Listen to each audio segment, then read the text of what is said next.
Hi comrades, this is NSSR Nakka Shivshankar, advocate High Court of AP and Trial Courts మిత్రులారా, ఇటీవల encroachment of lands కి సంబంధించి AP high court వారు ఇచ్చినటువంటి judgement ఒకసారి మనం తెలుసుకుందాం. Decades of possession doesn't create ownership or compensation rights on encroached land. Andhra Pradesh high court వారు చెప్పినటువంటి తీర్పు ఇది. మిత్రులారా, the Andhra Pradesh high court has observed that illegal encroachers of government land cannot claim compensation and invoke the rights to fair compensation and transparency in the Land Acquisition, Rehabilitation and Resettlement Act 2013.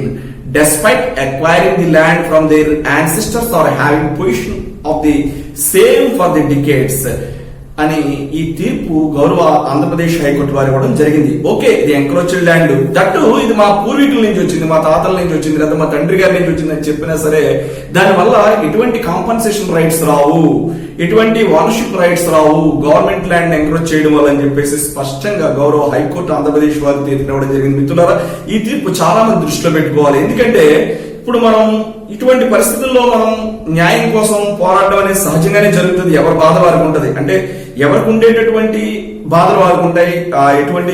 అటువంటి పరిస్థితుల్లో అటువంటి government land లో వాళ్ళు ఉన్నారంటేనే వారు చాలా భేదవారు అని చెప్పేసి ఆలోచించవచ్చు. సార్, అయితే నా దృష్టిలో ఇటువంటి జడ్జిమెంట్స్ మనకి గౌరవ హైకోర్టు వారు ఇచ్చినప్పుడు మనం గవర్నమెంట్ కూడా వీరికి రీహాబిలిటేషన్ ప్రొవైడ్ చేయాలన్నది నా ఉద్దేశం. గవర్నమెంట్ రీహాబిలిటేషన్ ప్రొవైడ్ చేయాలి, కాంపన్సేషన్ ఇవ్వాలి. గవర్నమెంట్ యాక్ట్ పరంగా కాకుండా యాక్ట్స్ ని పక్కన పెట్టి వారిని దృష్టిలో పెట్టుకుని పూరెస్ట్ ఆఫ్ ది పూర్ని దృష్టిలో పెట్టుకుని గవర్నమెంట్ వారికి కాంపన్సేషన్, అదేవిధంగా వారికి రీహాబిలిటేషన్ అనేది ప్రొవైడ్ చేసి వారిని అక్కడ ఎంక్రోచ్మెంట్ ల్యాండ్స్ నుంచి వారిని బయటికి వెళ్లే విధంగా చేయాలి తప్ప వారిని నిరాశ్రయం చేయకూడదు అన్నది నా పర్సనల్ ఒపీనియన్.